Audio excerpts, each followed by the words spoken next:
right now, I hit 1,200 subscribers, which I think sounds like a lot to a bunch of folks. But I remember when it was 11 and I didn't really think it was going to go very far.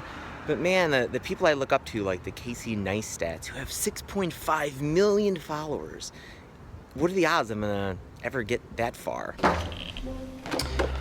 Tonight is another Blue Apron. Mushroom and potato pizza. Heat a small pot of salted water to boiling on high. Do you know why you have to heat a pot of salted water? So adding salt to water increases, it elevates the boiling point of water, but not a lot. Again, why do we add salt to water? I still don't know. There's actually a really interesting article here that's like, some people think, oh, because it raises the boiling point of water, that you're gonna be cooking the food hotter, but you would need to add 230 grams of table salt. 230 grams. A grape is about a gram. So you need 230 grams of salt to raise the boiling point just by 2 degrees Celsius. So you're not raising the boiling point that much just by salting a little bit of water. So the only real reason is probably just the flavor. Anyway, that's just kind of interesting. Some interesting chemistry on this channel. I remember when I was something like 16 and I was telling a friend of mine some idea I had, and it was probably a pretty crazy idea, but I remember when he told me, he was like, that's dumb. The chances of that working out are 1 in a million. I didn't feel good hearing that. All right, as I'm cutting up potatoes too, here's some other really good advice. Don't cut potatoes on a wooden cutting board because it like blackens the cutting board. Why is that? What chemical reaction is happening there, Lynette? Lynette reports it's the starch, something about the starch of the potato. I still don't know what kind of cutting board I mean, we have like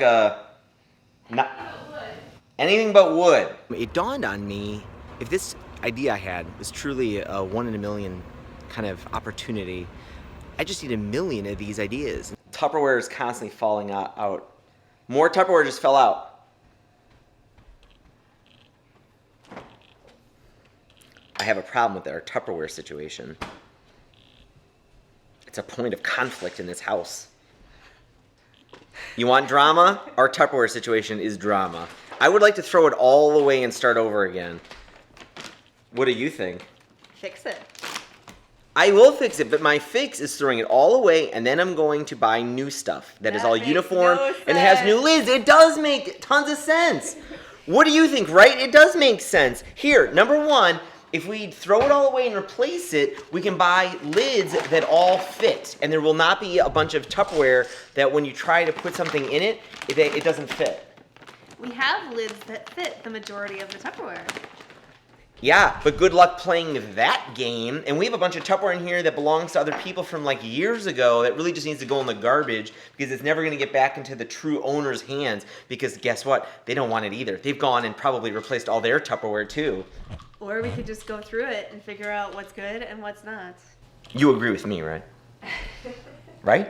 You know, because even though I put in a ton of hard work on these software projects, I recognize how much luck goes into it. Even with Draft, I remember with Draft, I was doing some stuff people weren't doing. I thought it was kind of innovative, and yet there was an article that had come out, and I remember that article that came out really set up a bunch of other articles and press that happened for me. It was a very fortunate press for me, and a big reason that article even came out. I mean, the guy he recognized what I was doing and that it was some forward thinking.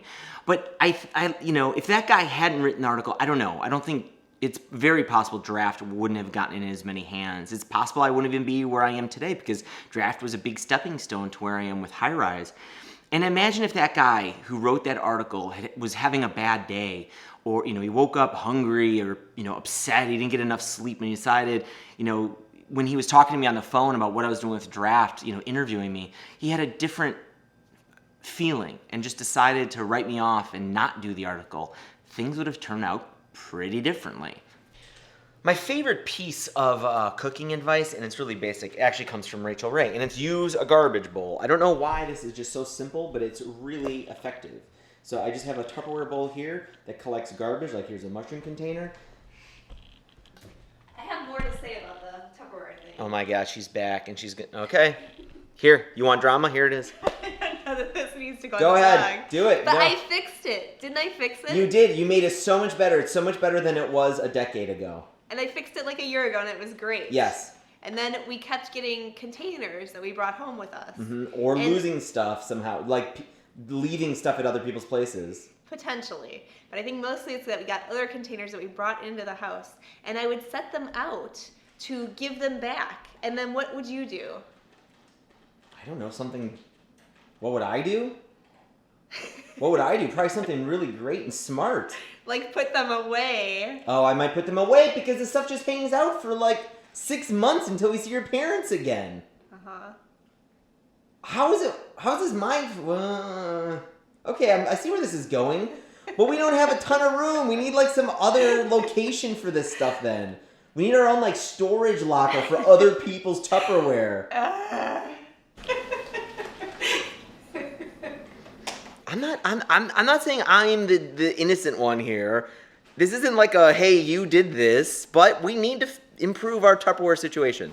You know, I don't put everything on just one opportunity. If things do feel like there are some, big odds against me, I need to take more than one shot.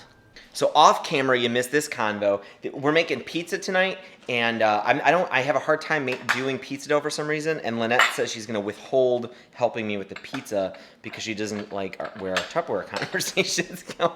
Just kidding. She's not. She is, maybe. And so it's too early to say if this vlog is working. The audience is growing. I think I hit about 1,200 subscribers today, which is awesome. But I was reminded about maybe the possibility that it's there. A guy named Gil today wrote a very short blog post that vlogs were new to him, and he was following Casey Neistat, who is a very famous vlogger with 6.6 million subscribers or something, even maybe north of that. And he mentioned some other vloggers that he's been really enjoying. A guy who's named Scott, who's running a really cool channel called Boat Fam. Really interesting conflict and stuff about living on a boat. I highly recommend you check out Boat Fam. And he mentioned someone else who the name escapes me, who seems like he's doing really well. And he mentioned me. And I know Scott is probably gonna have a very similar feeling because I feel like we're in a very similar spot here with starting these new channels, but it's hard to break through the noise, and it's hard to break through the signal. It's hard to break through all the really great people like Casey Neistat doing really awesome things with YouTube. And so it was just, I don't know, a glimpse of more possibility that by doing multiple things, by doing a lot of different projects, one of them starts to break free. And even though it's against the odds, I start to see some sort of glimmer of it working out. Hey! What? Lots of hugs? I need much hugs. You need much hugs? I'm not the greatest at rolling out pizza dough, and guess what I have to do now? Roll out pizza dough. All right, so see, so we've got this pizza dough, and I did it on the work surface like this before, but then it gets all stuck to that, and then I have to remove it. Should I just do it right in the pan? Should I do some fancy stuff with my hands like this? Well, because I went out and got you too. I need to wash mine. I don't think Daddy's having a good lunch there. What? Well, Your I- rolling pin is sticking to the dough.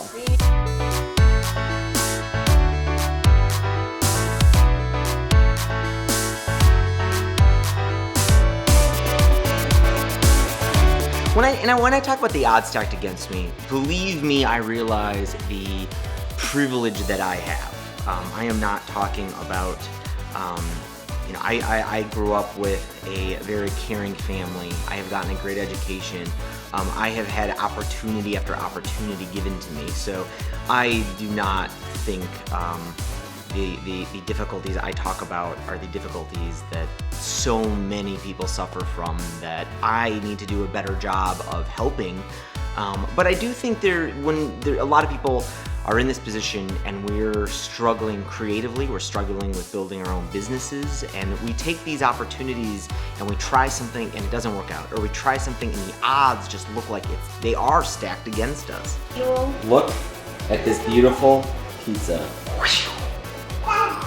I just have to kind of go back and remember the 16-year-old me. You know, when I think about the difficulty I have even running high rise, there's a lot of stuff we want to accomplish at high rise that I think is going to require something that isn't just skill, that isn't just hard work, for certain things to kind of click for us. And when I think about trying to do this vlog or you know, taking even my writing in another level that I feel like it's kind of been stuck at over here, I remember maybe some of these things do have really great odds, but then I also remember I'm doing more than one thing. I'm giving myself more than one opportunity. You know, there's been things in my life that haven't really worked out, but I try again and again and again and again. And given the number of things I do, even if something is 1,000,000 to 1, I'm just gonna do 1,000,000 things.